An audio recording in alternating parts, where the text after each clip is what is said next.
toutes et à tous, vous allez découvrir un entretien exclusif entre Yohan Doué, auteur de L'hégémonie et la révolution, et moi-même.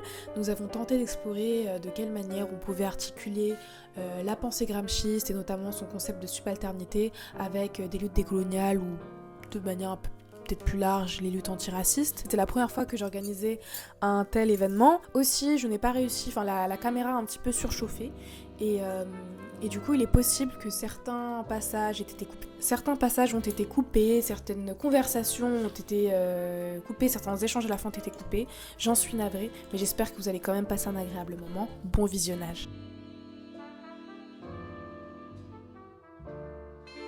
Et est-ce que je parle assez fort? Ça va? Il y a encore une place. Ok, alors, merci à tous d'être là. Je remercie déjà pour vous présenter un petit peu le lieu où on se trouve. On se trouve du coup à la librairie La Brèche, librairie marxiste, militante, féministe, écologiste. Et vous avez vraiment une super sélection ici si vous voulez avoir l'occasion un petit peu de regarder. Moi je sais que 70% de la bibliothèque, tous les livres viennent d'ici. Donc n'hésitez pas à faire un petit tour peut-être après. Je vais vous présenter un petit peu Gramsci, peut-être pour les personnes qui ne connaissent pas forcément. Je ne sais pas si vous êtes un petit peu à l'aise avec la personne. Du coup, c'est un homme politique, intellectuel, journaliste italien du XXe siècle. Et c'est vraiment en fait une figure dans le cadre du renouvellement de la pensée marxiste. Et c'est un membre fondateur du Parti communiste italien. Donc en fait, en 1926, il a été arrêté par les fascistes et il a été condamné à la prison. Et en fait, lorsqu'il est condamné, le procureur a terminé son réquisitoire en déclarant « Nous devons empêcher ce cerveau de fonctionner pendant plus de 20 ans ». Donc en fait, ça n'a pas du tout marché, puisque c'est pendant son incarcération que Gramsci a écrit une œuvre de près de 3000 pages de carnets qui sont aussi clandestinement d'Italie et qui ont été édités sous le nom de carnets de prison. Et c'est en grande partie grâce à ces carnets de prison qu'on a aujourd'hui accès à tout plein de concepts théoriques qui nous permettent de penser la lutte pour l'émancipation face à divers systèmes oppressifs. Et donc Gramsci, c'était pas forcément un académicien, c'était vraiment un intellectuel politique et un activiste socialiste. Et ces écrits théoriques, ils avaient pour but de s'articuler organiquement avec les enjeux de son époque et ils n'étaient pas du tout produits dans un but académique abstrait. Et donc, quel rapport avec les luttes décoloniales et le racisme? Même s'il n'a pas forcément écrit explicitement dessus, Gramsci parce qu'il se concentrait sur les problèmes de l'Italie de son temps, on peut quand même trouver des clés intéressantes pour aborder ces questions-là et c'est ce qu'on va tenter de faire aujourd'hui. Donc, merci beaucoup Yohan d'avoir accepté de venir. Tu as donc écrit ce livre, L'hégémonie et la révolution, qui est paru en 2023. Et tu as aussi publié plusieurs travaux sur Gramsci, je pense que je vais te laisser te présenter tout seul. Donc n'hésite pas. Oui, j'ai travaillé en thèse de philosophie sur Gramsci, donc ça c'est pas directement la thèse qui est sur des choses un peu plus abstraites, mais là c'est essayer de voir comment on peut utiliser sa pensée aujourd'hui pour... déjà il s'agit d'abord d'éclaircir un peu ce qu'il a dit lui-même, parce qu'il y a plein d'utilisations dans tous les sens de sa pensée, et souvent qu'il amollisse en fait, qu'il la déradicalise. Donc c'était essayer de dégager vraiment ce que lui dit, et puis ensuite essayer de voir comment est-ce qu'on peut utiliser dans les luttes aujourd'hui sa pensée pour permettre de penser la situation et ce qu'on peut faire, les stratégies, etc. Mais du coup, je n'ai pas particulièrement développé les luttes décoloniales, mais donc je suis très content de pouvoir en discuter ensemble. Je ne suis pas du tout spécialiste de lutte décoloniale. Je m'y intéresse évidemment et j'ai été plusieurs années militant au NPA et donc du coup c'est l'une des dimensions de la lutte émancipatrice que le NPA prend en charge. Mais voilà, je pense que Gramsci je l'ai travaillé, les luttes décoloniales pas spécifiquement, mais du coup cette discussion va être une occasion pour moi aussi d'avancer, j'espère. J'utilise le terme de subalterne pour... effectivement assouplir un peu pour ne pas réduire toutes les luttes émancipatrices à la lutte des classes et spécifiquement à la lutte de la classe ouvrière comme avait tendance de le faire à son époque d'autres membres du Parti communiste italien, dont son grand rival à la tête du Parti communiste italien qui s'appelait Bordiga et qui lui c'était vraiment lutte des classes et lutte de la classe ouvrière. Et Gramsci essaie d'assouplir ça et notamment de prendre en compte, on va en reparler je pense, les luttes des paysans. Donc c'est ça le premier intérêt de la notion de subalternité, mais après en fait les subalternes ce sont les dominés et les dominés sont subalternes, donc en fait ce terme là n'a pas a surtout un principal intérêt d'éclairer certains aspects de la domination. Et c'est ça qu'essaie de faire Gramsci. C'est-à-dire, quand on parle d'exploitation, donc dans le domaine économique, et plus généralement de domination, on s'intéresse à des logiques objectives. Il y a des groupes dominés, il y a des groupes dominants, il y a une hiérarchie sociale avec des positions plus ou moins élevées.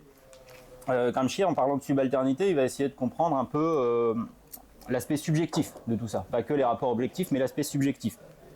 Et alors, quand il parle de quelle définition il va donner de la subalternité ou des groupes subalternes, il va dire, bon, il y a différentes formules, je vais vous les donner, dans les cahiers de prison.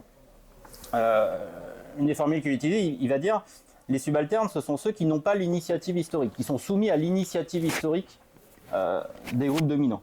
Et de ce fait, les subalternes, ils vont se sentir écrasés par le poids de l'histoire. Ils vont avoir l'impression que l'histoire s'impose à eux, et du coup, en ce sens-là, ils sont, autre expression, cantonnés aux marges de l'histoire. Alors ça ne veut pas dire que c'est pas leur activité de travail, par exemple, ou leur lutte qui vont faire avancer l'histoire et qui constituent les sociétés humaines, mais ça veut dire qu'ils sont en quelque sorte dépossédés de leur activité, alors que c'est cette activité-là qui constitue la société. Et alors pourquoi est-ce que ils se retrouvent comme ça, écrasés par le poids de l'histoire, soumis à l'initiative des groupes dominants, cantonnés aux marges de l'histoire? Gramsci il va estimer que, en premier lieu, et c'est ça vraiment la définition qu'il va donner de la subalternité, c'est parce que ces groupes sociaux sont désagrégés. C'est la désagrégation. Ils sont divisés, séparés. Déjà, parce qu'il y a différents types de domination. Donc, domination de classe, domination de genre, domination de race, etc. Se recoupent pas nécessairement. Bon, mais même sur le type de domination qui intéresse plus spécifiquement Gramsci, en raison de son contexte historique, c'est-à-dire la domination de classe, les subalternes, ils sont désagrégés. Et en particulier en Italie à son époque, séparés entre le prolétariat au sens strict, la classe ouvrière, qui travaille en premier lieu dans l'industrie, notamment dans le nord de l'Italie, très moderne, très développé, dans l'entre-deux-guerres, et l'autre grand groupe, beaucoup plus nombreux d'ailleurs démographiquement, la paysannerie. Pour le coup, du coup, moins moderne, moins organisée, où les idées socialistes et communistes sont beaucoup moins diffusées, et en particulier, tout cela est encore plus vrai dans le sud de l'Italie. Et donc les subalternes, et ces deux groupes sont séparés, géographiquement, socialement, et en plus ils sont lancés les uns contre les autres par les classes dominantes. Et puis ensuite, à l'intérieur de ces groupes-là, il y a aussi de la désagrégation.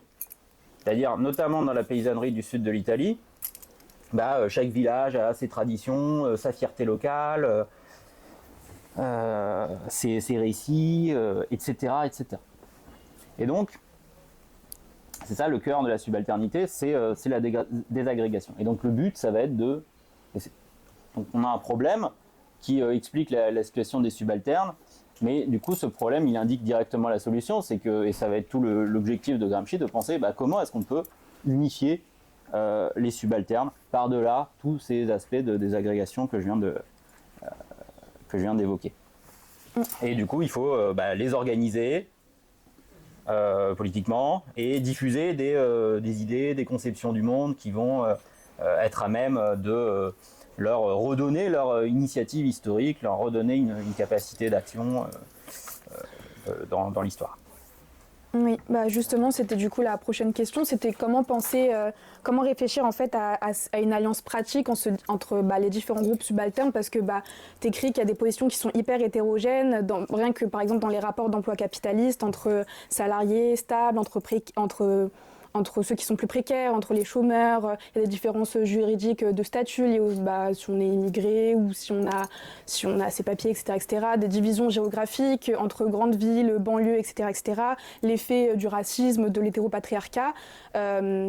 Comment, du coup, vous dites qu'en dépit, justement, vous êtes un petit peu pessimiste sur ce sujet.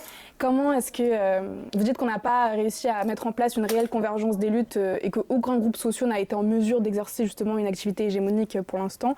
Du coup, comment est-ce que Comment est-ce qu'on peut penser de manière pratique cette alliance entre les différents groupes sociaux subalternes? Je ne sais pas si je suis pessimiste, mais en fait, à un moment, je veux juste insister sur le fait qu'en fait, contrairement à l'époque de Gramsci, c'est probablement notre regard rétrospectif qui donne cette impression, mais on a l'impression qu'il y avait quand même un prolétariat, notamment dans le nord de l'Italie, qui était très organisé. Il y avait énormément de membres dans les syndicats et au Parti socialiste, puis également, mais moins au Parti communiste.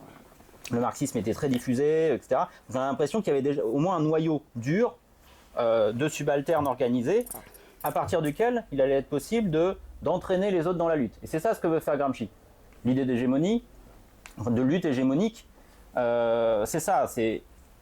Il dit il faut partir des secteurs les plus organisés des subalternes, donc à savoir le prolétariat du nord de l'Italie. Mais il ne faut pas s'en tenir là, il ne faut pas faire comme son rival, donc je caricature un peu, mais pour en faire le méchant, mais faut pas en faire comme Bordiga et faire que de la classe ouvrière le sujet de l'émancipation qui va mettre à bas le capitalisme, mais il faut partir de ces secteurs les plus organisés pour entraîner d'autres secteurs de la société, donc la paysannerie du Sud, mais aussi la petite bourgeoisie intellectuelle, par exemple, et éventuellement des progressistes de différents camps, enfin de différents secteurs sociaux.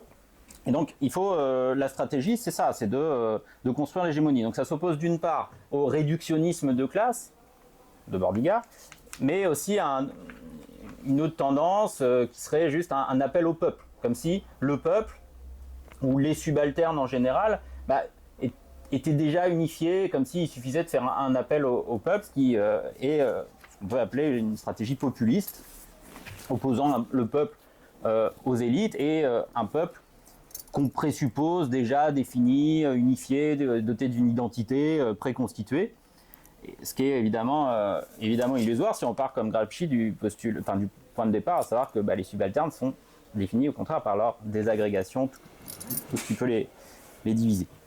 Bon, et du coup le problème c'est qu'aujourd'hui c'est un peu plus compliqué parce qu'on ne voit pas nécessairement quel est ce point de départ. On ne voit pas nécessairement ce qui pourrait aujourd'hui être l'équivalent, l'analogue du prolétariat du nord de l'Italie organisé, qui n'aurait qu'à, même si c'était déjà un énorme problème du temps de Gramsci, mais qui n'aurait qu'à réussir à entraîner et à prendre en charge des revendications d'autres groupes sociaux pour les entraîner dans cette lutte. J'ai pas nécessairement une solution magique, mais déjà, ce que je pense, c'est que, étant donné qu'il n'y a plus un secteur qui s'impose avec évidence comme potentiellement hégémonique, déjà on peut parler de pôle hégémonique au pluriel.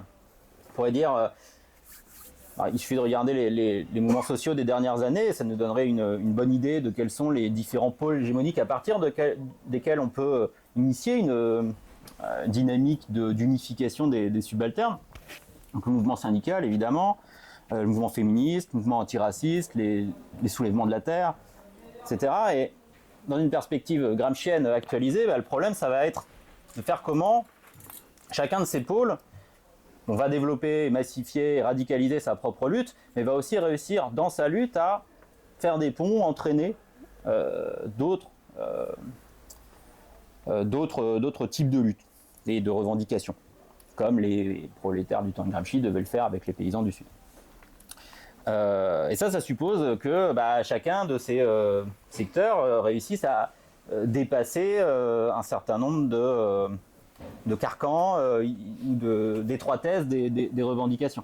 Et par exemple, un exemple qui me semble symptomatique de ça, que j'évoque dans le livre, c'est l'attitude des directions syndicales envers les gilets jaunes, qui était une attitude d'incompréhension et parfois même de mépris ou d'hostilité. Alors pas les syndicalistes de base qui agissaient localement, mais les directions syndicales n'ont pas, du coup, pour employer le terme de Gramsci, une attitude hégémonique envers le mouvement des Gilets jaunes. Alors que pourtant, ils ont des siècles de tradition et de théorisation, de réflexion derrière eux, alors que les Gilets jaunes, c'était un mouvement qui n'avait que quelques mois derrière lui. Donc évidemment, ce n'est pas un mouvement diffus, nouveau, inédit, comme les Gilets jaunes, de faire des ponts avec un mouvement organisé depuis plus de 100 ans. C'est dans l'autre sens. Voilà. Et tout le problème, ensuite, c'est... comment est-ce qu'on peut aussi articuler, orchestrer ces différents pôles hégémoniques? Et du coup, c'est là où je pense que même si je ne suis plus membre du NPH. C'est là où je pense qu'il y a quand même besoin du rôle spécifique du parti. Et je crois que c'est la prochaine question. Oui, en fait, oui, c'était du coup, tu as encore évoqué quelque chose que tu mentionnes. Tu dis que c'est sous la direction d'un parti communiste et révolutionnaire que pourra se réaliser intégralement une convergence durable des intérêts hétérogènes et des luttes spécifiques de tous les subalternes. Donc, pour toi, pour Gramsci, l'alliance des subalternes, elle est possible et ou indispensable grâce au parti communiste. Oui, tout à fait. Alors, d'abord dire pour Gramsci,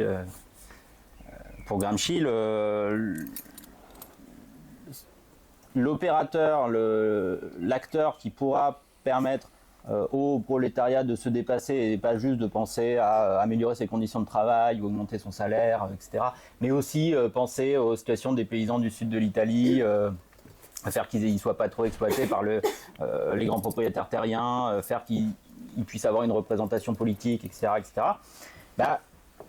C'est précisément le parti politique et le parti communiste révolutionnaire. Gramsci va employer une analogie, une métaphore, qui est celle du prince moderne.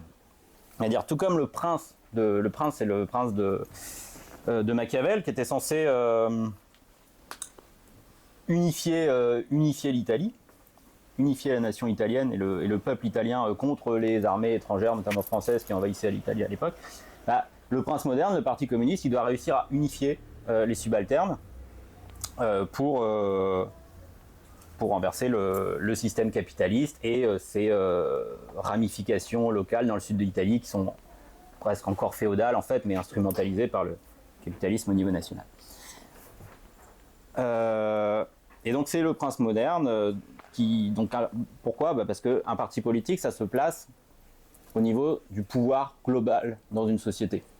La différence entre un parti politique et des syndicats ou des associations de lutte ou des collectifs, etc., c'est que ça vise le pouvoir dans ce qu'il a de plus général, dans l'organisation globale de la société. Et il faut se placer à ce niveau-là si l'on veut pouvoir articuler des revendications émancipatrices de différents types.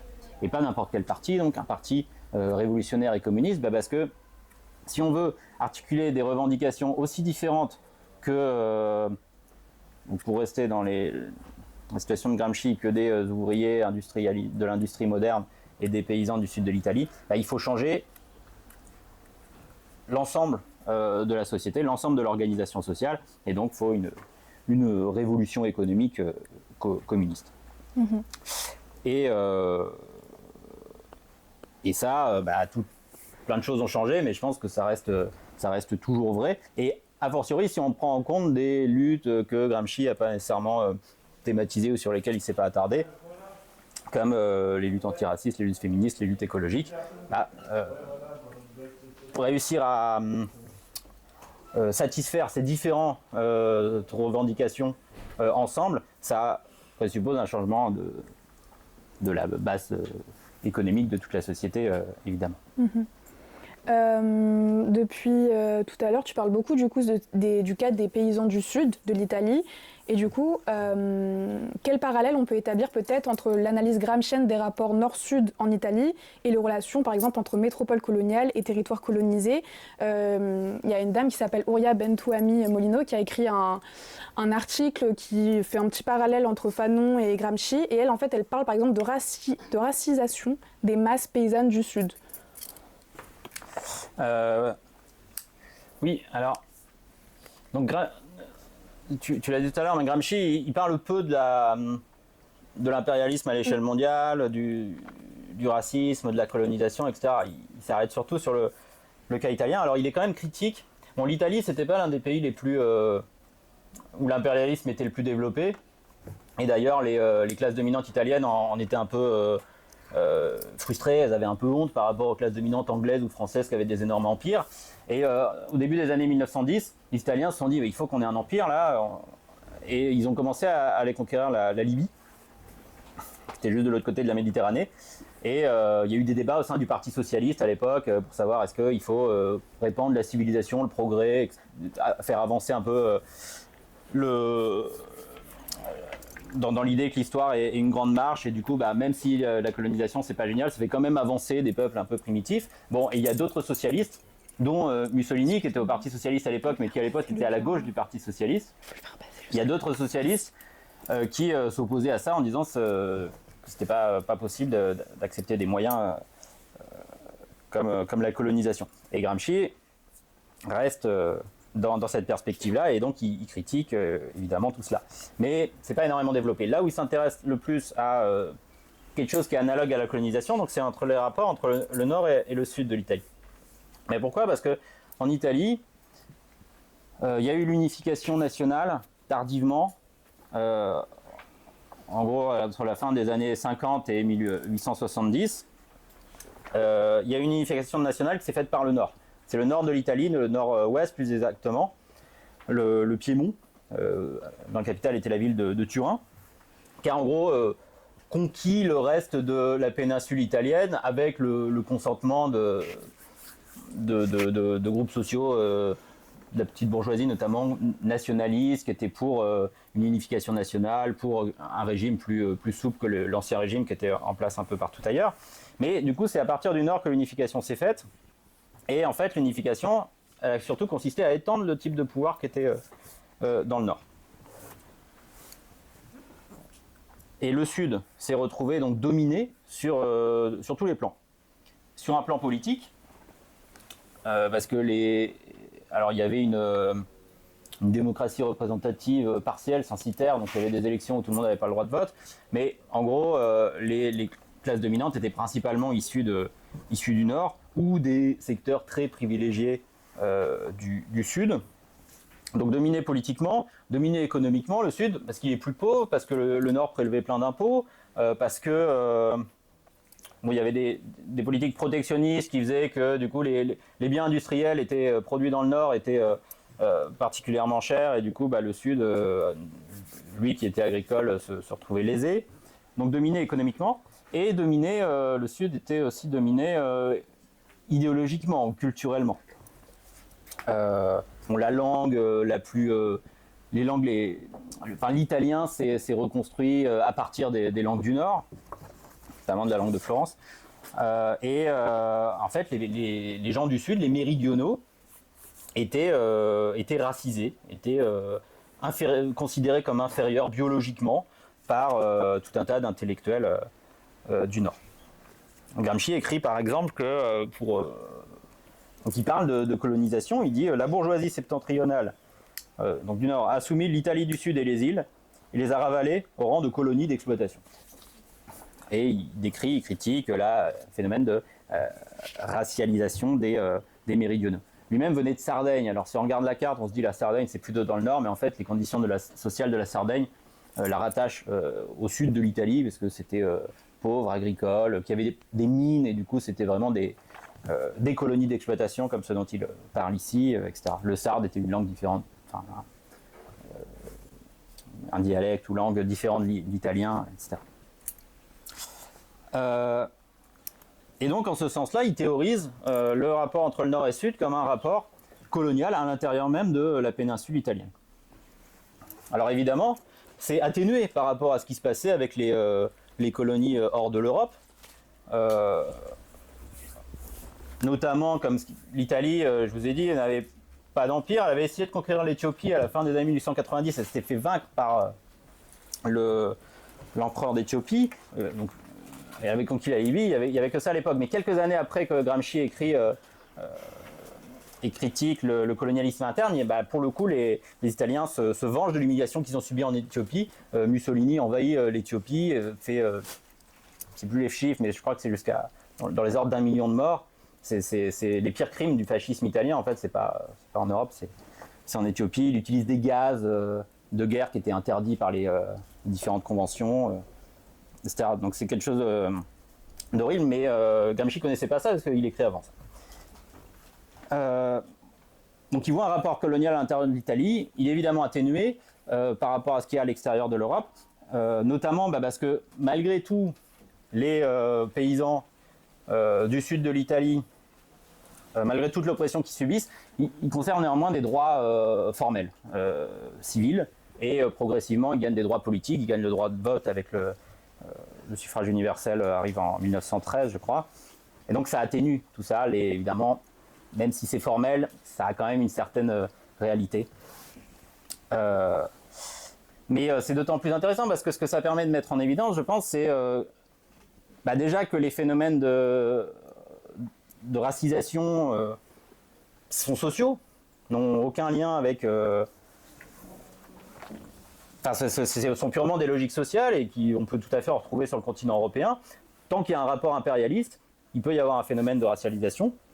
On a eu la même chose historiquement en Irlande avec les Anglais. Et autre élément intéressant, c'est que précisément parce que les paysans du sud de l'Italie avaient un certain nombre de droits civils puis politiques, ça rapproche cette situation de la situation qu'il y a en France, en Kanaki, en Guyane, dans les Antilles, etc., où les habitants sont citoyens français, mais subissent les différents types également d'oppression analogues à ceux que Gramsci analyse pour le sud de l'Italie. Ok.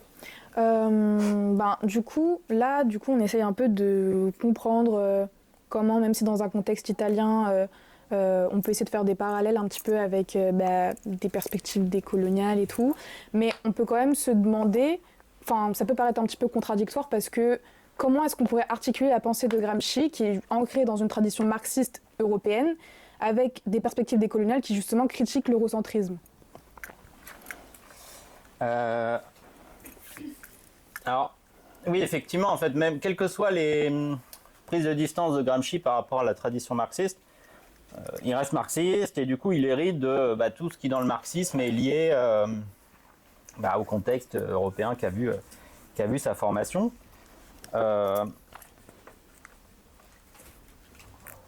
Mais néanmoins, précisément parce qu'il il décentre le marxisme, et parce qu'il essaie d'intégrer d'autres points de vue que celui du prolétariat moderne, notamment donc celui de la paysannerie. Et grâce à sa catégorie de subalternité, il a pu être réapproprié par des théoriciennes qui essayaient de penser des situations coloniales et postcoloniales. Il y a tout un courant historiographique, notamment, son influence est énorme, pas nécessairement en France, mais dans le monde anglo-saxon. Son influence sur les sciences sociales est énorme, mais il y a un courant spécifique qui va s'inspirer de Gramsci qui s'appelle les Subaltern Studies, un courant historique, d'historiens indiens. Et qu'est-ce qu'ils vont... Et du coup, on peut essayer de voir ce qu'ils ont retenu de Gramsci pour voir comment, malgré ce qui semble si différent entre sa pensée et les luttes décoloniales, quel pont il peut y avoir. Alors, l'une des choses qui vont se réapproprier, c'est donc l'idée de domination et d'hégémonie. Donc, l'idée que le pouvoir, c'est pas que de la domination, c'est pas que de la pure répression, mais il a une dimension hégémonique, d'organisation, du consentement. Et précisément, dans certains contextes coloniaux, donc c'est le cas, dit Gramsci, dans le sud de l'Italie, il y a de la domination sans consentement. Bon, il faudrait nuancer, ces analyses sont parfois plus complexes, mais nous disons qu'il y a de la domination avec un consentement faible, il y a tout le temps des révoltes, des insurrections dans le sud de l'Italie, mais bon, vu qu'elles ne sont pas organisées précisément parce que les masses sont subalternes, ça n'arrive pas à renverser le système de pouvoir. Il y a de la domination sans consentement. Eh bien, les historiens indiens vont dire, c'est ça ce qui se passe dans une situation coloniale, en Inde en tout cas, ça se caractérisait par une domination sans hégémonie, et raison pour laquelle, malgré l'énorme domination politique, technique, économique, organisationnelle des Anglais, ils ne pouvaient que être défaits. Et en général, en fait, les pouvoirs coloniaux ne peuvent qu'être être instables et très fragiles malgré toutes les supériorités qu'ils ont dans les domaines que j'ai cités. Donc, premier point, et un deuxième point intéressant qu'ils vont souligner, ces théoriciens, c'est que pourquoi ils se réapproprient Gramsci? Ils se réapproprient Gramsci contre les histoires, déjà contre les histoires de l'Inde qui sont racontées à partir du regard des colons. Mais il sera ça, tous les nationalistes, indépendantistes indiens, évidemment, étaient d'accord, et les marxistes classiques aussi. Mais ils veulent aller plus loin, ils veulent aussi dire il faut écrire l'histoire du peuple indien, également sans adopter le regard des élites locales. Des élites locales qui ont dirigé le pays, enfin qui ont dirigé la lutte d'indépendance, puis ensuite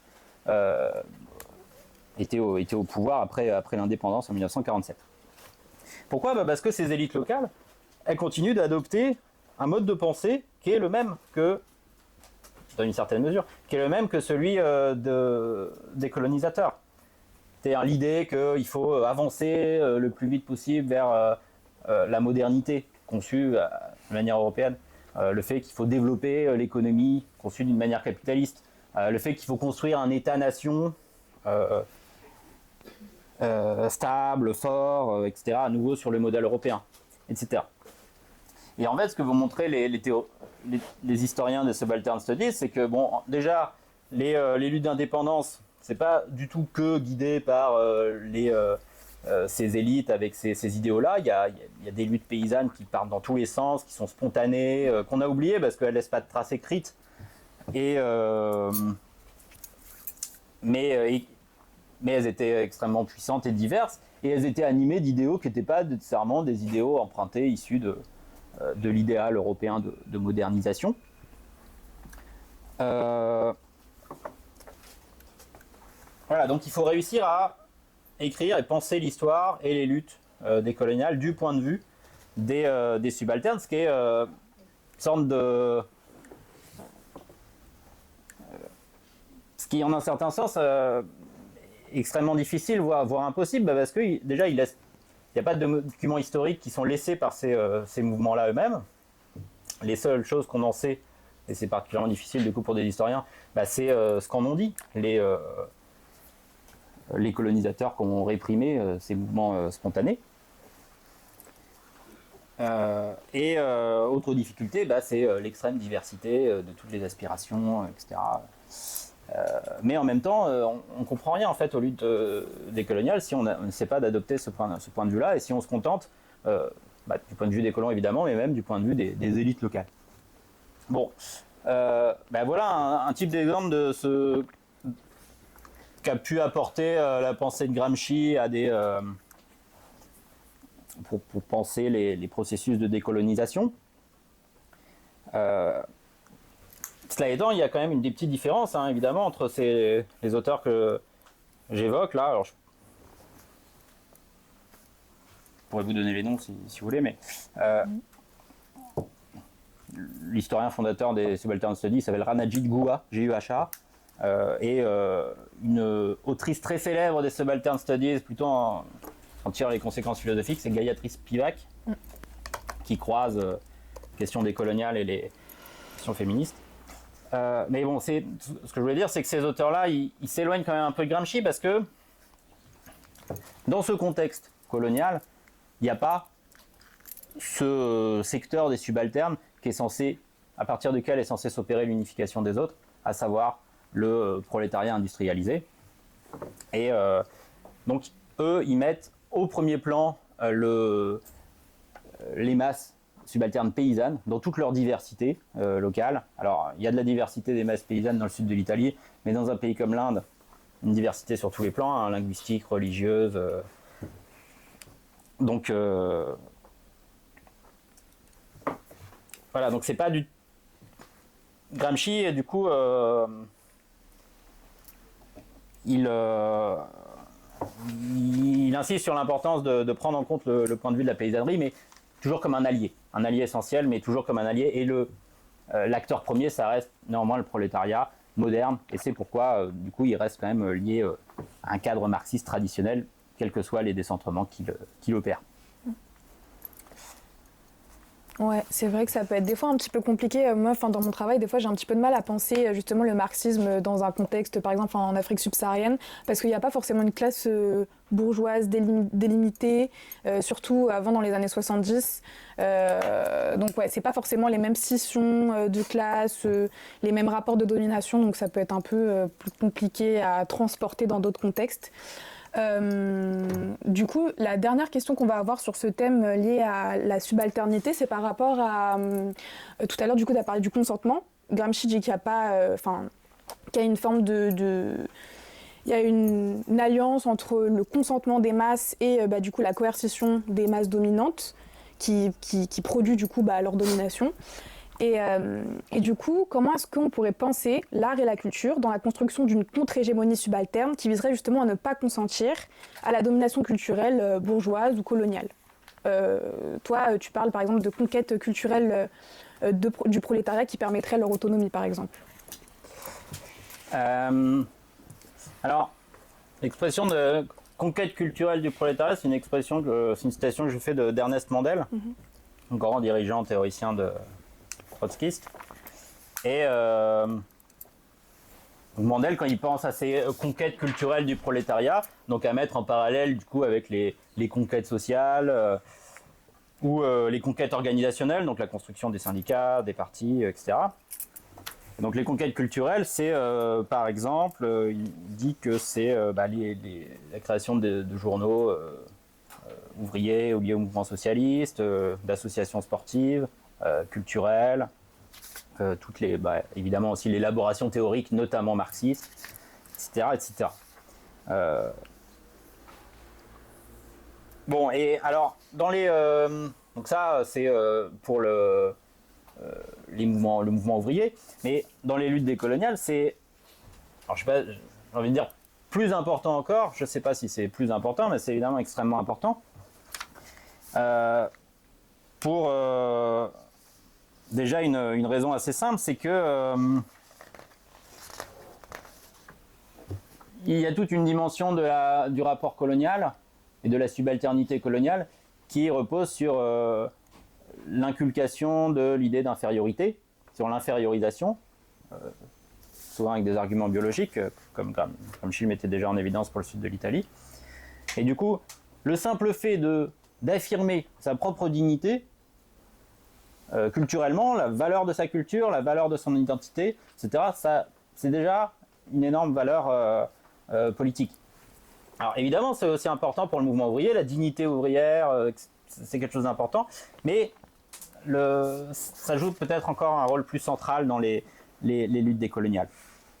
Et donc la culture, l'art, ça a évidemment un rôle essentiel dans la lutte hégémonique pour renverser donc les logiques coloniales. Mais alors, si on suit la logique, si on essaie de réfléchir en restant fidèle à Gramsci, ce qu'il faut dire, c'est qu'il y a toujours un risque, en mettant l'accent sur la valeur d'une identité ou la valeur d'une culture, etc. C'est un risque d'essentialisation. C'est un risque de valoriser une identité qui est en fait une identité fantasmée, une identité ou une culture traditionnelle qui en fait n'a jamais existé et qui dans certains cas en fait est plutôt issue dans une certaine mesure des stéréotypes ou du regard des colons. Et là il y a tout un risque de réappropriation par le pouvoir colonial ou néocolonial. Donc il y a un risque de folklorisation et que du coup les identités essentialisées, réifiées en fait, au lieu de servir la lutte émancipatrice, elles soient réintégrées par le système de domination. Et qui du coup arrive finalement à être non seulement une domination, mais à reconquérir une certaine hégémonie. Et en fait, alors c'est très général ce que je vais dire, évidemment les situations sont très diverses, mais je pense que ça se passait beaucoup quand même dans les pouvoirs coloniaux, essayer toujours de coopter des dirigeants traditionnels en assignant et réifiant certaines identités, etc. Et c'est comme ça qu'ils espéraient construire une hégémonie, mais ça restait évidemment extrêmement fragile. Donc en fait, on a en quelque sorte quelque chose d'un peu analogue peut-être au réformisme en politique. Ernest Mandel, donc à nouveau, il parlait de dialectique des conquêtes partielles. Donc, le mouvement ouvrier se développe, arrive à conquérir des réformes, mais si ça n'enclenche pas une dynamique de massification et de radicalisation qui va jusqu'à vouloir renverser le pouvoir à l'hégémonie établie, ça risque de se laisser réintégrer dans le système existant et de faire retomber la lutte, et puis au bout d'un moment de aussi perdre les conquêtes partielles qu'on a eues. Là, on a peut-être une sorte de dialectique aussi des conquêtes culturelles partielles qui vaudrait aussi pour des luttes décoloniales. Peut-être qu'aux États-Unis, par exemple, il y a eu ce genre. Mais qui, notamment en raison de ce qu'a fait le Parti démocrate, a réintégré et a réaspiré en partie ces luttes-là. Du coup, il y a d'autres... et des résurgences de radicalité à la base qui contrecarrent cette tendance-là, comme Black Lives Matter, etc. Donc, c'est dialectique, on n'est pas nécessairement pris dans ce cercle infernal.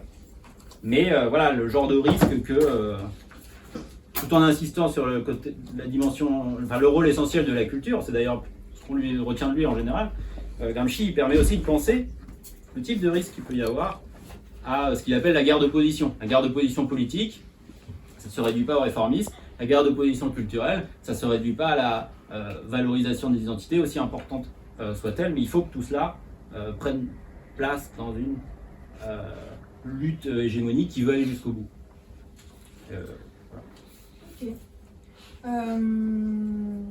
Donc là, on va partir sur la deuxième partie.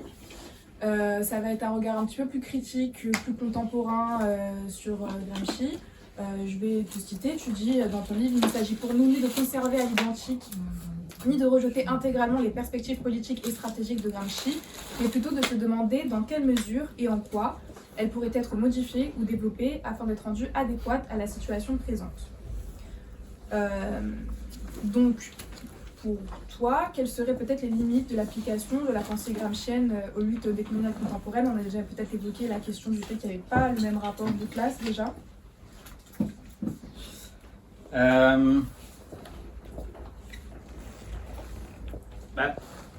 Alors, du coup, je t'avais demandé à quel type de lutte décoloniale tu pensais. Tu m'avais dit plutôt... Moi, plutôt en Afrique subsaharienne, Afrique de l'Ouest, Burkina Faso, tout ça.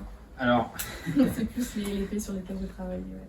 Alors, mais je après, ne suis pas du tout spécialiste, mais peut-être qu'une des choses que Gramsci, en fait, là où il y a des limites, ce serait le fait que Gramsci, souvent, il place sa pensée dans un cadre national. Il pense l'hégémonie dans des situations nationales données. Et donc c'est utile et ça permet de penser des rapports d'oppression coloniaux classiques.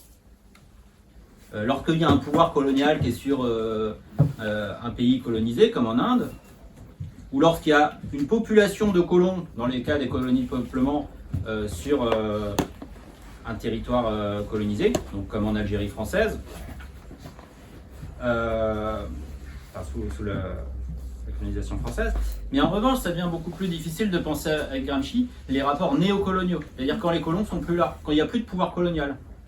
Et le pouvoir colonial, il existe toujours, mais il n'a pas besoin d'être sur place. Il y a des élites locales qui sont formellement indépendantes, mais en fait, les rapports d'exploitation économique, ils sont toujours là. Et même des rapports politiques, il y a toujours des ordres qui viennent de... c'est un peu en crise, je crois, mais bon, l'impérialisme français n'a pas disparu avec les décolonisations en Afrique subsaharienne. C'est ce qu'on appelle France-Afrique, et les dirigeants africains locaux, beaucoup, ils étaient sous les ordres de l'État français, et l'économie était sous les ordres enfin pas sous les ordres, mais soumise à la logique capitaliste globale, en particulier du capitalisme français. Et donc là, ça devient beaucoup plus difficile de penser ça. Lorsqu'en fait, ce qui s'exerce, c'est une... Et encore là, je pense qu'en Afrique subsaharienne, anciennement colonisée par la France, il y avait une conscience que les Français étaient toujours à la manœuvre et qu'il y avait toujours un pouvoir français. Et, une série d'événements récents, différents coups d'État qu'il y a eu au Burkina notamment, témoigne de ce ressentiment qui a bon droit est dirigé envers les Français, envers l'État français. Mais il y a des logiques encore plus impersonnelles, les logiques du capitalisme global. Il y a des gens qui en profitent, mais on ne sait pas nécessairement qui c'est. Et les rapports néocoloniaux, du coup, dépendent de ces logiques-là. Et en fait, ce que ça veut dire, c'est qu'une indépendance formelle, c'est pas du tout suffisant pour avoir une indépendance réelle, et notamment une indépendance économique.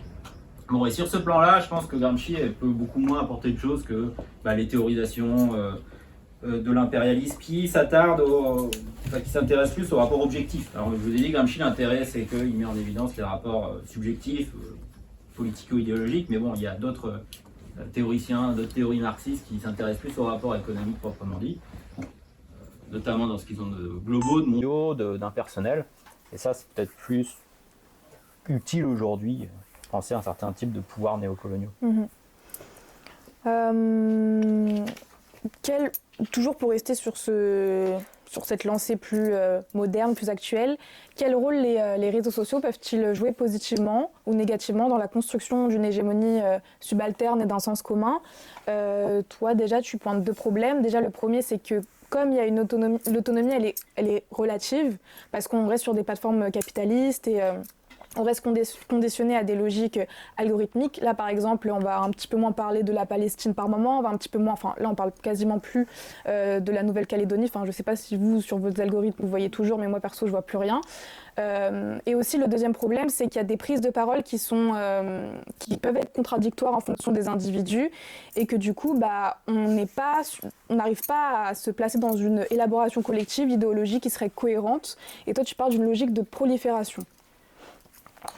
Oui, alors l'idée de logique de prolifération, c'est juste pour dire que sur les réseaux sociaux, c'est tout ça, les idées, c'est pas nécessairement ce qui va faire le buzz, les idées, les messages se diffusent de manière proliférante et pas d'une manière organisée. Gramsci, lui, quand il disait qu'il fallait mener la lutte idéologique ou la guerre de position dans sa dimension culturelle, il concevait ça d'une manière organisée, avec le parti qui orchestre tout ça, avec des journaux, des revues théoriques, ensuite des journaux et tout un tas de canaux de diffusion. Lui-même a dirigé et fondé des journaux, il a accordé une importance extrême à ça, et qui constituait, pour reprendre ce qu'on disait tout à l'heure, un certain nombre de conquêtes culturelles du mouvement ouvrier. Bon, et d'après lui, pour aller dans le sens de l'émancipation, il fallait que tout cela soit organisé, parce que si on s'en tient à des contestations culturelles qui vont dans tous les sens, d'après lui, ça perd en puissance. Bon, et la forme même des réseaux sociaux fait que peut-être c'est un peu compliqué. Et en ce sens-là, les réseaux sociaux, leur forme ressemble un peu à ce que Gramsci a appelé le sens commun. Gramsci, il dit, le terrain de la lutte idéologique, c'est le sens commun. C'est quoi le sens commun? Il va dire, il en définit le terme, par rapport à son usage normal, il va dire c'est la philosophie des gens qui n'ont pas de philosophie, qui ne sont pas philosophes, c'est-à-dire la philosophie des masses, la philosophie des subalternes, la philosophie des multitudes. Et du coup, c'est plein d'idées, plein de conceptions, et même des sentiments, des aspirations, des opinions qui vont dans tous les sens. C'est complètement désagrégé. On en a dit tout à l'heure, les subalternes, ils se définissent par leur désagrégation. Forcément, leur conception du monde, pareil, elles sont extrêmement désagrégées, hétérogènes, voire contradictoires. Et typiquement, si on regarde Twitter, c'est un peu ça. Mais qu'est-ce que je voulais dire? C'est désagrégé. J'ai perdu mon fil. Oui, voilà. Donc c'est bien parce que c'est désagrégé, c'est cohérent, ça part dans tous les sens. Pour autant qu'il faut le négliger et qu'il ne faut pas considérer que c'est le terrain sur lequel il faut se placer pour mener la lutte idéologique. La lutte idéologique, pour lui, c'est pas arriver avec le manifeste du Parti communiste et dire voilà les lois de l'histoire, on va gagner, simplement il faut qu'on s'organise et qu'on suive les directives du parti. Ça, c'est ce qu'il reprochait en gros de faire à Bordiga. Donc d'après lui, tout comme il ne faut pas être réductionniste de classe et il ne faut pas être sectaire politiquement, il ne faut pas non plus être dogmatique idéologiquement. Et Donc il faut se placer sur le terrain du sens commun pour mener la lutte idéologique. Et donc il faut trouver dans le sens commun, dans cet énorme éventail de choses contradictoires, ce qu'il appelle le bon sens. Il distingue bon sens et sens commun. Le bon sens, c'est le noyau sain du sens commun. Mais il faut trouver dans les conceptions qu'ont les masses populaires quel est le noyau sain. Et d'après lui, c'est lié à leur activité pratique, notamment dans l'activité de travail. Donc si on discute avec des gens, etc., si on repart de leur activité de travail, là on peut essayer de retrouver quelque chose, et notamment à partir duquel construire politiquement et construire des conceptions du monde plus cohérentes, et d'après lui, arriver au marxisme. Et également, autre point de départ, c'est l'expérience de lutte. Et là, les idées, les conceptions qui vont germer un peu spontanément d'une lutte ou de l'activité de travail, ou encore on pourrait ajouter de situations d'oppression, là, ou de résistance un peu spontanée à l'oppression, là on a un noyau sain du sens commun à partir duquel construire et à partir duquel éventuellement greffer des théories plus élaborées qui ont été élaborées déjà, donc dans son cas le marxisme, mais d'autres théories critiques émancipatrices, on pourrait envisager. Ouais. Du coup, pardon. Non, voilà, mais juste, tout ça est évidemment compliqué à faire sur les réseaux sociaux, mais je pense qu'en termes gramsciens, même si les réseaux sociaux, donc ils sont aussi contradictoires que ça, et puis en fait, quand je disais qu'il y avait cette logique de prolifération, c'est plus non plus complètement vrai, parce que maintenant, les dirigeants des réseaux sociaux, Elon Musk en premier lieu, eux, ils organisent, ils utilisent les réseaux sociaux pour organiser, donc il n'y a pas qu'une logique de prolifération qui va dans tous les sens, il y a aussi une volonté qui centralise quelque part. Donc c'est doublement défavorable pour les militants de l'émancipation, mais néanmoins, c'est l'un des terrains qui semble un peu, sauf à créer un réseau social concurrent, Blue Sky, etc., mais jusqu'alors ça n'a pas trop marché. J'ai l'impression que pour les militants politiques, c'est un peu un terrain nécessaire, malgré le mauvais côté. Oui, je pense que c'est un des seuls moyens qu'on peut avoir peut-être pour exprimer des idées de manière indépendante, sans passer forcément par des médias ou de manière un peu plus individuelle, quoi. Du coup, on va passer à la dernière question. Pour conclure ce petit club de lecture, comment est-ce que la conception dialectique de l'histoire de Gramsci peut éventuellement nous aider à éviter tant les pièges de la nostalgie révolutionnaire que ceux de l'oubli des luttes passées? Ça, c'est la plus grosse question. Ouais. Donc du coup, je vais pas y répondre en entier. Non, alors, conception dialectique de l'histoire de Gramsci. Alors, ça décrit très bien sa conception de l'histoire, mais comment on peut essayer d'expliquer ça très brièvement? On peut dire que Gramsci, déjà,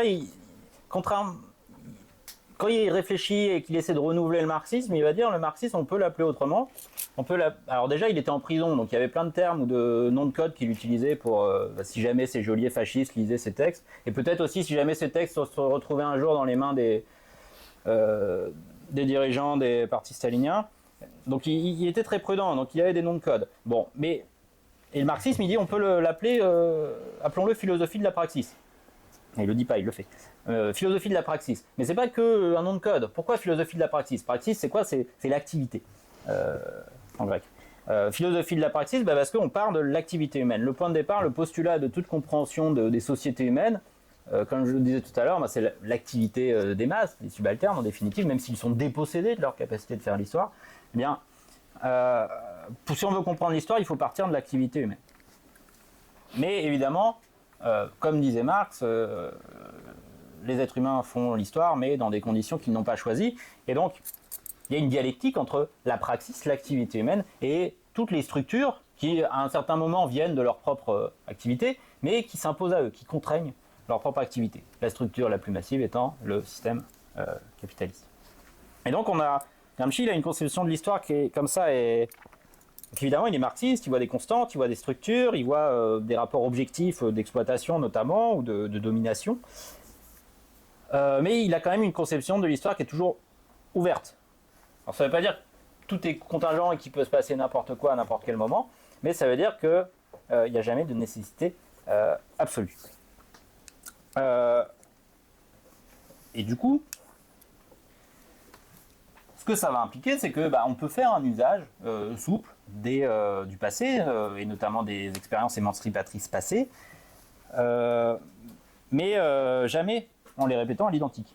Donc il y a des constantes, il y a des points communs, et donc on peut s'inspirer du passé, mais toujours en innovant et en sachant comment le réactualiser. Et lui-même, c'est ce qu'il va chercher à faire. Toute son élaboration intellectuelle, ça va être de consister à, en tout cas l'un des grands fils directeurs, c'est à traduire, son terme qu'il utilise, à traduire la révolution bolchevique. La révolution bolchevique, il avait conscience en partie des dégénérescences staliniennes, mais il restait parfaitement fidèle aux apports de la révolution bolchevique, à Lénine, etc., à la première partie du coup du régime soviétique. Mais le problème, c'est qu'il faut traduire cette révolution-là parce que le contexte de l'Europe occidentale n'est pas le même. On est dans des sociétés plus complexes, avec un pouvoir des classes dominantes qui repose sur une hégémonie beaucoup plus forte, profonde, que c'était le cas en Russie. Donc ça ne repose pas que sur la domination, ça repose aussi sur l'hégémonie. Et donc c'est pour ça qu'il faut faire de la guerre de position, qu'on ne peut pas se contenter d'attendre un effondrement de l'État comme ça avait eu lieu en février 1917.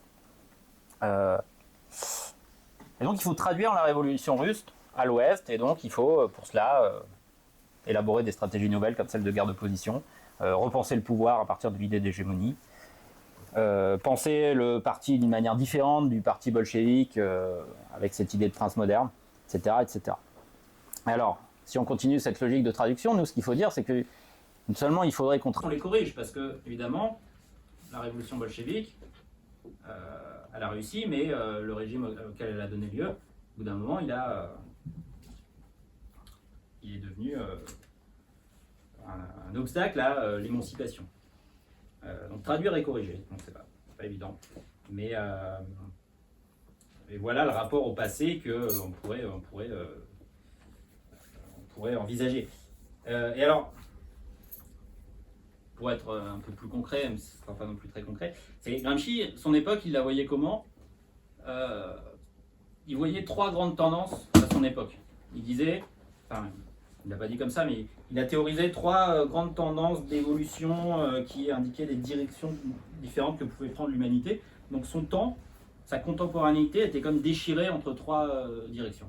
Trois directions, c'était évidemment le fascisme, donc une réaffirmation, une manière de reconstruire d'une manière brutale la domination et l'hégémonie des classes dominantes. L'autre direction, c'était l'américanisme. Donc là, cette fois-ci, c'était une manière pour l'hégémonie de la bourgeoisie capitaliste de se développer, mais en continuant sur sa lancée antérieure, pas en reprenant de nouvelles formes comme avec le fascisme, mais en renouvelant son dynamisme, mais sous des formes qui étaient en fait relativement proches de ce qu'il y avait avant. Et la troisième voie, c'était la voie soviétique, qui évidemment risquait de bifurquer et de se détourner du cours de l'émancipation. Bon, alors aujourd'hui, on pourrait avoir l'impression que si on regarde le monde dans lequel on est placé, on n'a pas des grandes tendances différentes comme ça, et surtout pas la troisième, il n'y a pas de pays, d'État, de pouvoir établi qui incarne même des périls, menacés par une déviation, etc., mais qui incarne une voie émancipatrice communiste. Bon, il y a un économiste qui s'appelle Branko Milanovic qui a écrit un livre qui s'appelle Le capitalisme sans rival. Donc en gros, personne n'envisage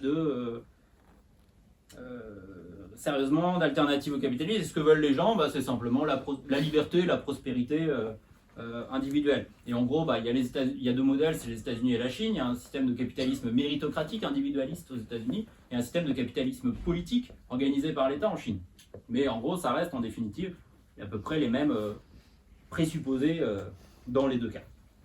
Bon, si on est fidèle à Gramsci, on ne peut pas avoir cette vision-là. On ne peut pas envisager une époque historique qui serait complètement fermée sur elle-même, où il n'y aurait pas d'alternative, qui serait complètement close, où il n'y aurait que le capitalisme, mais qui prendrait juste différentes formes. Même si, évidemment, elle reste virtuelle, une autre voie émancipatrice, peut-être communiste, etc., en fait, elle est toujours agissante. Manière, comme Marx disait, c'est la taupe qui creuse dans l'histoire humaine et qui au bout d'un moment ressurgit et fait s'effondrer l'édifice de la domination. Donc si on reste fidèle à Gramsci, si on pense toujours que ce qui est à la base c'est l'activité, la praxis, l'activité des subalternes, on ne peut pas penser l'histoire comme close, fermée, même si les apparences pourraient le laisser penser. Voilà. Ok, merci beaucoup. Super, merci beaucoup. Il nous reste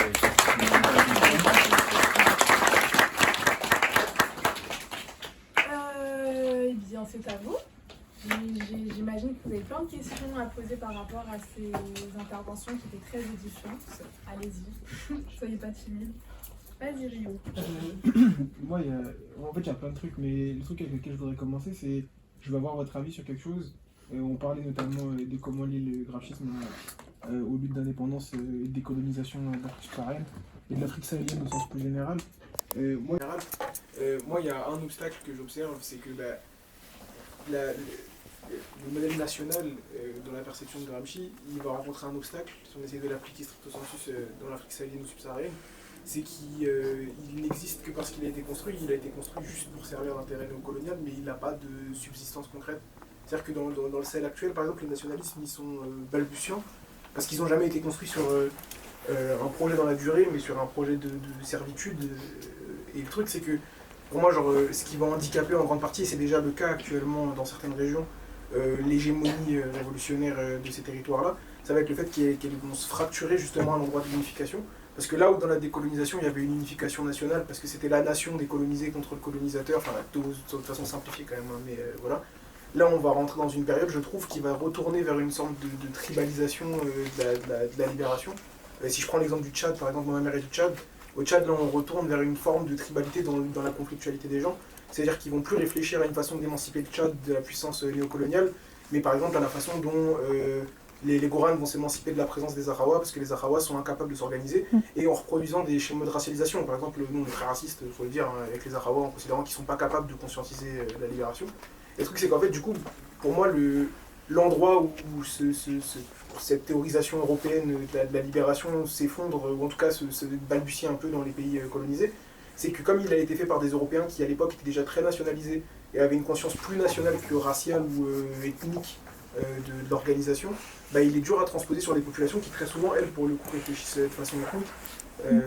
Et j'aurais voulu savoir ce que vous considérez, vous, peut-être, ou même Sarah, parce que tu en penses, être des marches vers le fait de savoir trouver le juste milieu entre expliquer que nos ethnicités elles sont importantes et que l'organisation elle doit quand même proliférer dans les milieux nationaux aujourd'hui pour aider à les faire évoluer vers la sortie du colonialisme. Parce que je pense pas par exemple que le Tchad va s'effondrer au sens national. La nation du Tchad existera toujours, mais j'ai peur qu'elle tombe un peu à la façon de la Libye, dans une espèce de truc où les rapports nord-sud sont très découpés entre arabes, noirs, de telle ethnie, de telle ethnie. Et du coup, ce qui, je trouve, crée encore plus de rapports de subalternativité et ce qui ralentit encore plus le processus de libération. Bah ouais, merci pour la question, c'est très intéressant. Après, je sais pas si j'ai grand chose à. Peut-être que. Un truc à ajouter, c'est qu'en fait, la phase d'avant, la phase où c'était la nation elle-même, où il y avait une unité nationale, ne serait-ce que contre le colonisateur, même cette phase-là, en fait, elle était problématique parce que envisager l'indépendance nationale dans des territoires colonisés. Alors déjà, les frontières ont été, dans beaucoup de cas, dessinées par le colonisateur. Et en plus, parce que la domination, elle n'est pas que politique, mais elle est aussi économique. En fait, si tu as un petit pays africain qui est indépendant politiquement, en réalité, économiquement, il ne pourra jamais l'être. Et donc, du coup, la question, ce qui revient à la question. À ce que l'idée de révolution permanente chez Trotsky, c'est-à-dire l'idée qu'en fait, à un certain stade de développement de l'impérialisme, on ne peut pas faire avoir l'indépendance nationale sans en même temps une révolution socialiste, c'est-à-dire sans en même temps sortir du capitalisme. Parce que si on a l'indépendance nationale, en réalité, on n'aura qu'une indépendance nationale de façade. Et autre idée de Trotsky qui est pertinente ici, je pense, c'est l'idée qu'en plus, c'est bien d'essayer de sortir du capitalisme, mais on ne peut pas le faire non plus à un niveau national, et surtout dans un pays qui est peu développé économiquement. Donc tout ça rend les choses très compliquées, avec en plus les complexités nouvelles que tu as dites. À une époque, c'était discuté, envisagé comme projet, c'était le panafricanisme, et connais pas assez ces débats-là, mais ça me paraît assez sensé d'envisager l'émancipation au niveau manière de... Faut garder le sourire quand on parle. Ok. Est-ce que je peux en poser une deuxième après ça? Mais oui, bien sûr, vas-y. C'est juste parce que, justement, dans les modèles de sortie du nationalisme, il y avait des idées que je trouvais pertinentes. Bon, là, c'est des idées qui se cassent la gueule, mais en même temps, c'est pas facile vu la situation. Le modèle kurde, il me paraissait cohérent à une période, mais quand t'as comme ennemis nationaux l'Iran, la Turquie et la Syrie en même temps, c'est pas facile de faire du communisme en vrai. C'était le concept justement de se défaire des frontières coloniales au travers de la conceptualisation d'une autre façon d'exister en tant que peuple que sur un État-nation.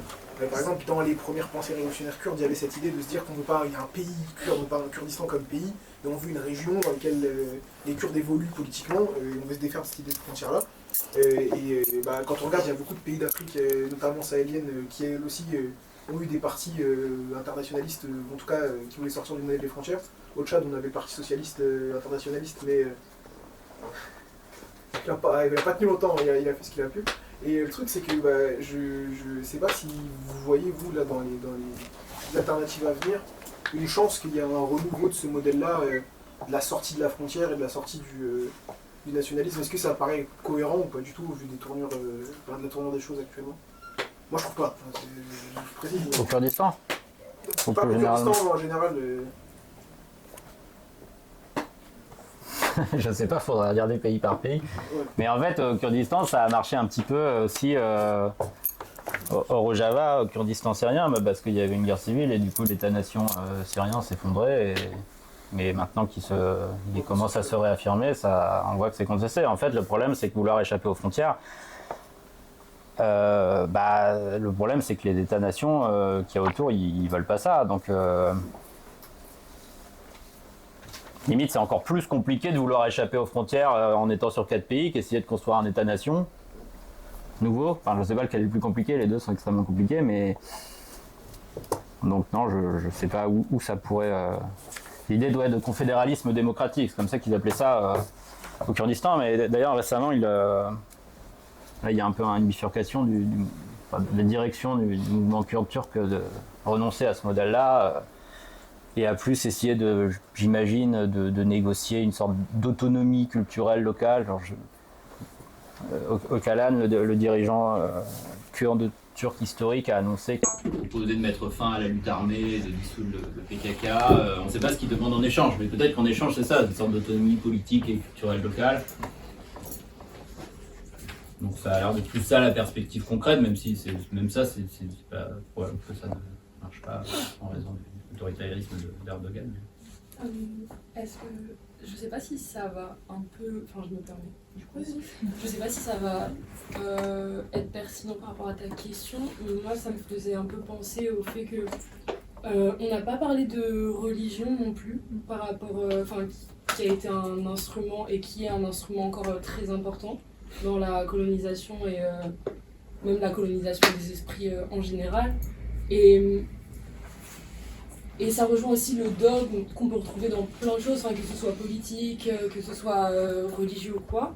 Mais il y a aussi un peu difficilement, parfois maladroitement, un retour à la spiritualité maintenant, et du coup à un ensemble, à un collectif, et plus vraiment à un dieu et des règles à suivre et tout.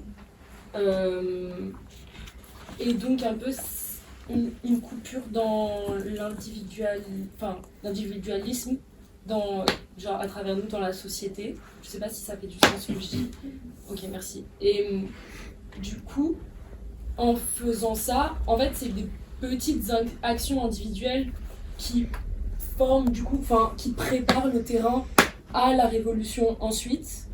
Le fait qu'on cherche plus à nourrir notre vie de citoyen dans la société capitaliste, blablabla, et qu'on cherche à plus, tout bêtement, mais passer par le troc, parce que en fait, entre amis, on va se passer des trucs, ou alors on va penser de façon plus écologique et on va vouloir moins consommer, et on va un peu s'aider à subvenir aux besoins les uns des autres, et aussi par bonté d'âme. et d'empathie envers les autres, genre avec ce rapport spirituel, de se dire l'autre aussi c'est moi. Je pense que ouais, ça prépare un terrain et ça apaise aussi les cœurs.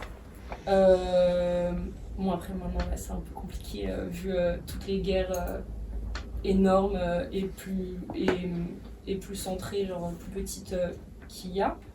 Mais en tout cas d'un point de vue européen, je pense genre, moi c'est ce que je peux percevoir un peu comme solution entre guillemets. Ouais, en fait, on discute, mais n'hésitez pas à couper, parce que la discussion est à la place, mais en mode moi là où je suis d'accord avec toi, c'est que je trouve qu'il y a un renouveau du spirituel, mais ce qui est dommage, c'est que je trouve qu'il prend les chemins qui étaient un peu défendus tout à l'heure. C'est qu'il y a une espèce de naissance d'un religieux communisme chez certains, et d'un fascisme religieux chez d'autres, et d'une émancipation par la spiritualité chez d'autres. Et le truc, c'est qu'en fait, pour moi, c'est parce qu'on prend un chemin inévitable du capitalisme en vrai.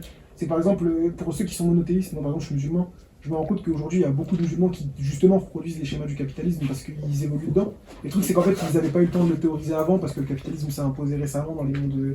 Enfin, le capitalisme moderne en tout cas, s'est imposé récemment dans les mondes musulmans.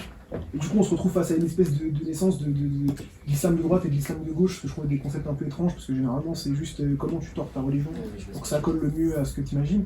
Et en mode.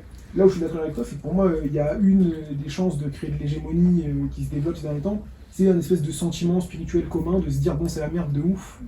Et s'il y a un dieu quelque part, peut-être que ça vaut le coup qu'on essaie de réfléchir à comment se traiter bien les uns les autres. Maintenant, pour moi, c'est aussi un piège vite fait par rapport à ce qu'on voyait tout à l'heure, c'est que c'est aussi une spirale très glissante vers un sentiment d'identité fort qui peut devenir un outil. Quand on prend les fascistes religieux du Moyen-Orient, globalement, c'est ce qui s'est passé aussi, c'est que ça a été des mouvements d'indépendance qui, pour certains, étaient même revendiqués décoloniales. Si on prend l'exemple d'Al-Qaïda, qui se revendiquait être contre l'américanisation du Moyen-Orient, presque le Che Guevara de là-bas, alors que ça reste... voilà. Quand en réalité, ils ont tout perdu au moment où ces mouvances-là ont été corrompues par de l'argent, par des ingérences extérieures qui leur ont permis de devenir ce qu'elles sont. Donc je sais pas, moi dans la spiritualité, je pense qu'il y a une chance de créer une hégémonie qui pourrait pousser vers un changement. Mais j'ai aussi peur que dans les spécificités là, on se retrouve à faire du débat de fond, enfin à reproduire juste les débats qu'on avait déjà avant, en retombant dans la discussion de savoir qui aura le plus raison religieusement ou spirituellement, avant de pouvoir s'organiser concrètement. Mais c'est pour ça que quand je parlais de spiritualité, je parlais pas vraiment genre de schéma ou de... Enfin, réfléchir vraiment plus à un truc de rapport genre nous tous entre nous, enfin de se ressentir entre nous, genre comme un collectif. Mais je vois ce que tu veux dire. Et du coup peut-être faire un parallèle avec genre le retour à un peu pas l'animal, genre le fait qu'on soit des animaux avant, mais genre avant d'être humain, on est une espèce comme une autre en soi et reconnecter un peu avec le naturel de notre espèce, quoi. Mais enfin, oui, tu voulais parler. Oui, du coup. En fait, j'ai une question sur les Antilles, mais avant ça, je voulais juste rajouter par rapport à ta problématique sur le Tchad. Je voulais juste dire, faire le parallèle avec... c'est un peu ce qui se passe au Congo, c'est que le Congo, qui est un pays vaste, est malheureusement hyper divisé entre des tribus et des ethnies, ce qui fait qu'il n'y a pas un sentiment nationaliste assez fort pour en fait combattre les maux qui sont en fait les plus importants au Congo, et que du coup on assiste au fait qu'un petit pays comme le Rwanda puisse l'envahir et tout. Bon, du coup ma question c'est que vous avez fait le parallèle entre le fait que les Italiens du Sud ont reçu des droits et enfin pas nombreux mais assez quand même pour ne pas se rebeller contre la domination des Italiens du Nord. Et du coup, c'est ce qui se passe avec la France métropolitaine et les Antilles, c'est que les Antilles, ils ont reçu pas mal de droits par rapport à d'autres pays qui ont été aussi dans les anciennes colonies comme les Comores ou Madagascar. Et du coup, ça fait que ces pays-là, ces départements, on va dire, sont restés sous l'oppression de la métropole. Et pourtant, aujourd'hui en tout cas, on remarque que il y en a eu dans l'histoire et il y en a encore des mouvements qui s'opposent à l'oppression entreprise de la métropole. Et du coup, est-ce que le problème c'est C'est aujourd'hui que les Antillais découvrent le pot de rose en disant mais en fait ces gens-là ils nous ont pas considérés comme des espèces, enfin des personnes à part entière et on devrait peut-être avoir les mêmes droits que les métropolitains ou par exemple que les Français de Corse par rapport aux Antilles. Ou en fait les droits qu'ils avaient au début n'ont pas été assez suffisants pour les maintenir sous l'oppression pour qu'il n'y ait aucune révolution dans l'histoire jusqu'à aujourd'hui. C'est ça ma question, je sais pas si c'est clair. Du coup, la question c'est pourquoi il y a une résurgence aujourd'hui des... Oui, c'est ça.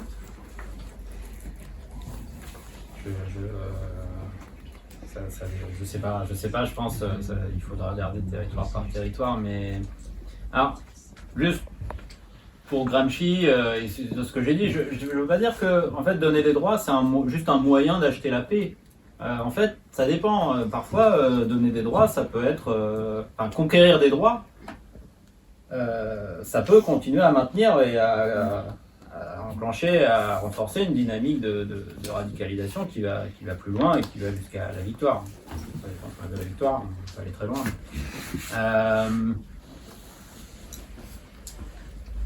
En fait, en Nouvelle-Calédonie, Kanaki, là, peut-être là où actuellement les territoires sous contrôle de l'État français, où il y a le plus de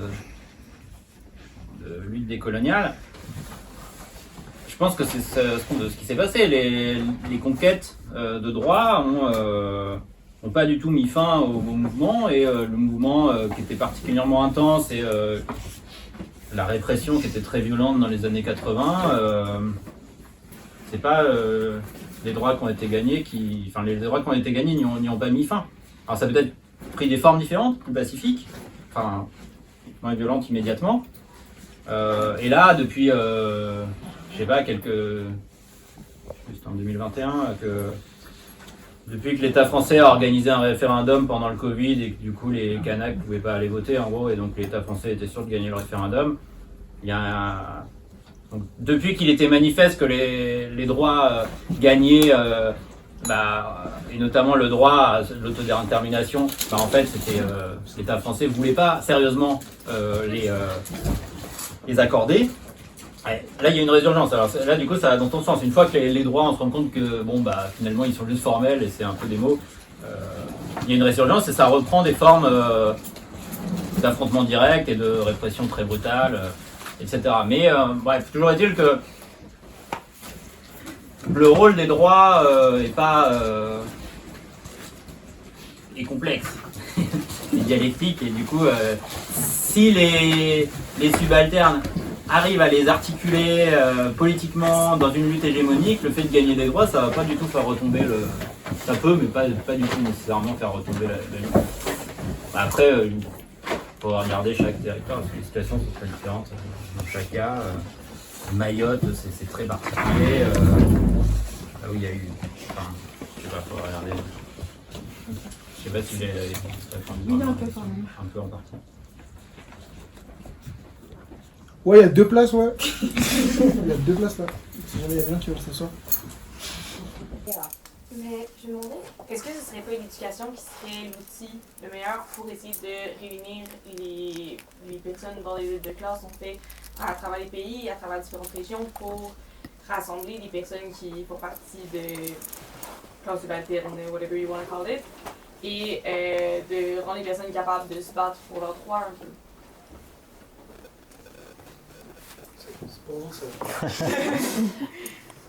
Oui, l'éducation c'est très important. C'est un Après, gros point de Gramsci, ça en plus. Hein, c'est un gros point de Gramsci en plus. Oui, c'est un gros point de Gramsci, c'est ce qu'on retient souvent de lui. Après, le problème, c'est qui met en œuvre cette éducation. L'État actuel, compliqué. Du coup, il faut... Et c'est le point de Gramsci, il faut construire des organisations politiques notamment, et c'est à partir de là qu'on peut faire une éducation. Et en fait, l'éducation aussi, on se rend compte qu'elle n'est pas... le meilleur moyen de faire de l'éducation, c'est la lutte aussi. C'est que, en fait, c'est dans la lutte et dans l'activité politique ou syndicale ou associative, etc., qu'il y a une éducation concrète qui se fait le mieux, mais voilà, donc c'est l'éducation politique, ça présuppose des organisations autonomes et c'est évidemment difficile à construire, mais il n'y a pas trop d'autres solutions. À toute petite échelle, quoi. Genre des centres sociaux qui essayent, enfin ça va être dans des quartiers qui sont considérés comme ultra prioritaires et tout. Il y en a quelques-uns à Paris et en banlieue parisienne, je pense. Mais après, encore une fois, ils ont très peu de moyens et il faut que les personnes soient aussi formées, enfin les personnes qui peuvent éduquer les jeunes et les moins jeunes, parce que en fait ils ont tout type de profil aussi. Il y a aussi beaucoup de centres sociaux qui s'occupent de seniors, parce qu'ils se retrouvent souvent solo et tout, pour qu'ils retrouvent un peu un lien social entre eux et tout. Mais genre, les gens sont pas forcément éduqués, éduqués sur certains sujets ou genre appropriés, mais désolée. Mais et puis aussi ils n'ont pas forcément le droit de donner un avis qu'on va dire politique, donc voilà. Mais ouais, parce que c'est aussi, j'ai une situation quand même différente, j'ai du Canada, fait que c'est quand même différent, puis avec le Québec, puis la séparation du Québec et puis cette conversation-là. Nous, on a un Québécois, un gouvernement provincial qui contrôle l'éducation. Donc, on peut avoir une éducation par rapport à notre histoire, sauf qu'elle est vraiment réduite par le capitalisme et par l'idée d'éduquer sur, par exemple, l'Europe, qui lui est un sujet intéressant, qui est bien sûr relié à l'Europe. Mais c'est pas notre culture, c'est pas notre histoire non plus qu'on apprend. Je sais pas qui. Je voulais juste. Non, vas-y. Enfin, je voulais juste rebondir sur cette question de l'éducation. Je trouve quand même il y a une limite dans le sens où on peut très bien être conscient de sa domination sans pour autant en fait se révolter. Dans le sens où par exemple quand tu prenais des quartiers populaires, je pense qu'ils sont, oui, ils sont tous conscients que en fait ils font partie des plus bas de l'échelle de la classe sociale et pour autant ils essayent pas de, ils essayent pas. En tout cas, je préfère pas parler pour eux, mais il n'y a pas de révolte. Donc peut-être l'éducation c'est un peu trop théorique, faudrait passer à autre chose, passer à une chose un peu plus concrète. Et la question en fait c'est quoi et comment en fait faire, lancer ce processus là de révolte. Ils ont l'impression que ça sert à rien, je pense. Ils sont dans ça depuis tellement longtemps et puis ils se disent c'est comme ça et c'est pas autrement. Ou alors ils vont essayer d'accéder à d'autres moyens parce que en fait c'est aussi une question de survie immédiate. Et vous n'avez pas employé le mot intersectionnel, mais en vrai c'est quelque chose dont vous avez beaucoup parlé là pendant l'échange. Et c'est pour ça que aussi faire en sorte que toutes les classes sociales, tous les mouvements comme le féminisme, l'écologie, la queerness, les différences de revenus et tout, que en fait petit à petit tout le monde s'apprivoise un peu en quelque sorte et tout le monde apprenne à se connaître pour qu'il y ait ce truc qui disparaisse de combats internes au sein même des mouvements genre. Tu voulais parler, non, avant? T'avais pas levé la main? Oui, je levé la main. Vas-y, désolée, elle avait juste levé la main juste avant. Non, mais du coup, je fais vite. Mais c'est juste parce que je me demandais le parallèle qu'il pouvait y avoir entre l'Inde et l'Afrique subsaharienne, en particulier le Sahel actuellement, sur la question de pôle hégémonique qui pourrait exister. Parce que ce que tu disais, Yuan, c'est qu'il pouvait y avoir un pôle hégémonique paysan en Inde, parce qu'il y a un mouvement un peu plus organisé paysan en Inde, parce que les intellectuels des subalternes se disent théorisés comme tels, non? Bon, mais en tout cas, du coup, la question c'est est-ce qu'en Afrique subsaharienne et au Sahel actuellement, il y aurait des pôles hégémoniques du côté des paysans?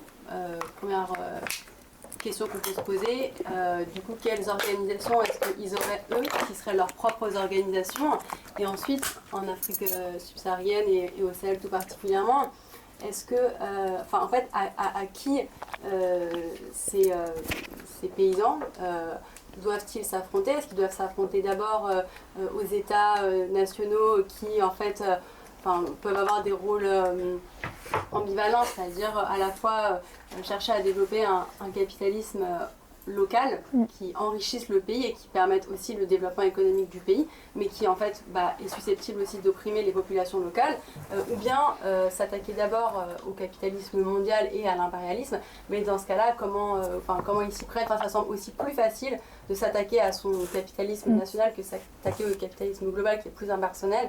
Et donc, est-ce que vous avez des éléments de réponse, d'organisation paysanne qui pourraient exister, de comment elles se structurent et de à qui elles s'affrontent, quoi, voilà. Je sais que, là j'ai 2 petits exemples. Je sais que par exemple, je sais pas si j'ai un exemple concret d'organisation paysanne qui se serait vraiment organisée pour essayer de faire un truc, un petit pôle qui lutterait hégémonique par rapport à des invasions, qu'elles soient capitalistes ou coloniales. Mais je sais que par exemple, Julius Nyerere en Tanzanie, il avait beaucoup réfléchi justement à cette question d'un socialisme africain.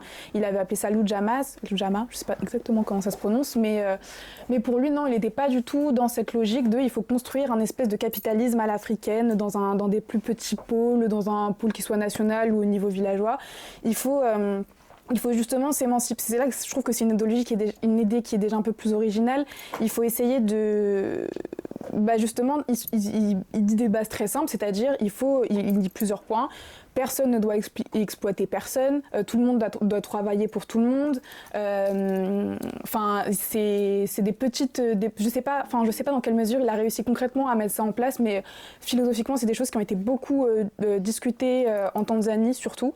Et puis sinon, il y a Joseph Kizerbo qui a un petit peu écrit sur ça. Lui, il dit de manière un peu évasive, il dit que traditionnellement, il y a beaucoup de sociétés, il dit surtout africaines, mais il précise pas forcément lesquelles dans mes souvenirs, mais qu'il y a pas mal de sociétés qui déjà étaient en fait dans une espèce dans des petites sociétés où il n'y avait pas justement cette relation de profit, où il y avait une espèce d'entraide après moi je pense qu'il faut faire attention avec ce genre de formule parce que j'ai peur aussi qu'on essentialise et qu'on idéalise un passé qui n'existe pas forcément, mais que en termes de philosophie ou de relations traditionnelles ou même en termes d'organisation villageoise, que ce soit au niveau par exemple moi je suis Samo. Et les Samo, il y avait pas, c'était un peu anarchique. Il n'y avait pas de hiérarchie. Chacun avait son rôle dans le village, mais c'était pas dans des logiques d'exploitation ou de profit ou surtout de propriété privée. Surtout ça, Julius Nyerere, il était très très opposé à la propriété privée. Il disait que c'était un non-sens qu'il y ait un humain qui possède un terrain.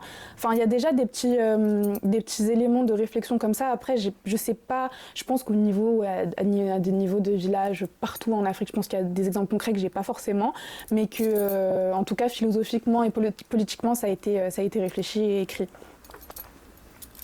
Voilà, je sais pas si J'avais une question. Du coup, je voulais rebondir par rapport aux 2 interventions qu'il y avait juste avant, par rapport à, je pense qu'on n'en a pas parlé, mais la situation d'aliénation de certaines populations par rapport à leur apathie. Et je pense, je voulais te poser la question à toi. C'est Sarah, c'est ça? Ouais, c'est ça. Où est-ce que tu te situes, où est-ce que je me situe en réalité dans la lutte justement contre l'aliénation? Est-ce que tu penses, est-ce que c'est notre rôle? Et où est-ce que toi tu te situes par rapport à ça? Est-ce que tu penses qu'il y a quelque chose je pense qu'on est tous d'accord pour dire qu'il y a quelque chose de très important à prendre du gramscisme. En plus, c'est pour ça qu'on est un peu là. Pour la lutte, mais où est-ce que toi, par exemple, tu te situerais? Où est-ce que tu situerais ton invité? Je suis pas sûre d'avoir compris ta question. En gros, tu dis comment est-ce que nous on se positionne par rapport à comment est-ce qu'on pourrait lutter par rapport à l'aliénation qu'on peut avoir tous. En fait, je pense qu'il faut essayer d'être le plus réflexif possible. C'est-à-dire que je pense que toute notre vie, on va être un peu aliénés. Enfin, toute notre vie, on aura des biais. Je pense que Je pense qu'en fait, c'est un petit peu propre à chacun. Je pense que chacun doit trouver un peu son médium. Je sais que moi, mon médium préféré, ça va être la philosophie politique. J'aime beaucoup lire de la philosophie politique parce que je trouve que ça permet d'expliciter peut-être des choses un petit peu anormales ou des oppressions qu'on peut ressentir ou qu'on peut intérioriser chez soi. Mais par exemple, moi, je pense que c'est un truc tout simple, mais avec des médiums... moi, je crois beaucoup au rôle de l'art et de la culture pour les luttes émancipatrices. Et... si je préconiserais, j'ai pas envie d'avoir une réponse très classique, académique, en disant il faut lire, il faut se renseigner, parce que Gramsci dit de toute façon on peut savoir sans sentir.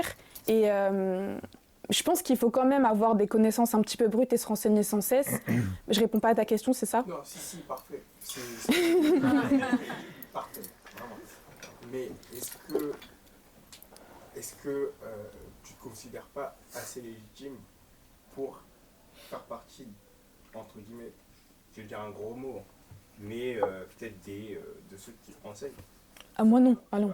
Mais moi je suis étudiante. Parce qu'en réalité, moi je vais te dire, moi je suis venu grâce à ta vidéo sur YouTube, je crois. Merci d'être venu. En fait, pour moi, ça passe par là, fondamentalement, parce que ça passe aussi, que bien sûr, nous aussi, on doit faire notre travail, et tout, mais je pense que beaucoup de gens qui sont ici, malheureusement, c'est des gens qui ont le temps. Donc, il y a vraiment beaucoup de ça. Et donc, en fait, nous, on fait partie de ceux qui ont le temps de lire, le temps d'étudier, et en réalité, peut-être même de produire du contenu comme toi. Je sais même pas à quel point...